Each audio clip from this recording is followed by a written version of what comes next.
നാടിന്റെ വികസനം സംരംഭങ്ങളിലൂടെ ഒപ്പമുണ്ട് കേരള ബാങ്ക് എന്ന സന്ദേശവുമായി കേരള ബാങ്ക് ശാഖാതലത്തിൽ സംഘടിപ്പിക്കുന്ന വായ്പാമേളയുടെയും ഇടപാടുകാരുടെ സംഗമത്തിന്റെയും ജില്ലാതല ഉദ്ഘാടനം മട്ടന്നൂരിൽ നടന്നു. Kerala Bank vice president T V. Rajesh ഉദ്ഘാടനം ചെയ്തു. മട്ടന്നൂർ സായാഹ്നം എയർപോർട്ട് ശാഖകളുടെ നേതൃത്വത്തിലാണ് പരിപാടി നടത്തിയത്. പുതുതായി സംരംഭം ആരംഭിക്കാൻ ഉദ്ദേശിക്കുന്നവരും നിലവിൽ സംരംഭം നടത്തുന്നവരും ക്ഷീരകർഷകരും വ്യാപാരികളും സംഗമത്തിൽ പങ്കെടുത്തു. പുതിയ സംരംഭങ്ങൾക്കും നിലവിലുള്ള സംരംഭങ്ങളുടെ വിപുലീകരണത്തിനുമായി കണ്ണൂർ ജില്ലയിൽ മാത്രം പുതുതായി MSME മുദ്രാ വായ്പകളിലായി 150 കോടി രൂപ വിതരണം ചെയ്യുകയാണ് കേരള ബാങ്കിന്റെ ലക്ഷ്യം.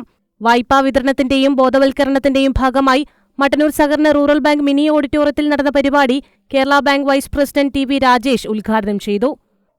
റിസർവ് ബാങ്കിന്റെ കീഴിലുള്ള ഒരു ഷെഡ്യൂൾ ബാങ്കായി മാറിയതോടുകൂടി നമുക്കിപ്പോൾ കേന്ദ്ര ഗവൺമെന്റിന്റെ എല്ലാ സ്കീമുകളും നമുക്ക് കേരള ബാങ്കിൽ ലഭ്യമാകുന്ന ഒരു സ്ഥിതി ഇന്ന് കൈവന്നിട്ടുണ്ട്.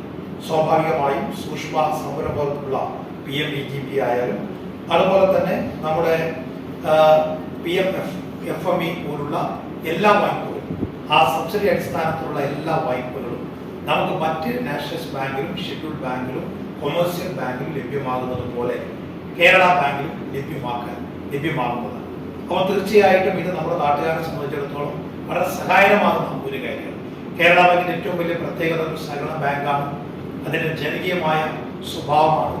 ഒരു സേവനങ്ങൾക്ക് വേണ്ടി ഒരു ഇടപാടുകാരൻ വന്നു കഴിഞ്ഞാൽ പരമാവധി വേഗത്തിൽ കേരളത്തിൽ ഏറ്റവും വേഗത്തിൽ സേവനം ലഭ്യമാക്കുന്ന ഈ ഷെഡ്യൂൾ ബാങ്ക് ഏതാണെന്ന് ചോദിച്ചാൽ നിസ്സംശയം നമുക്ക് പറയാം, അത് കേരള ബാങ്കാണ്.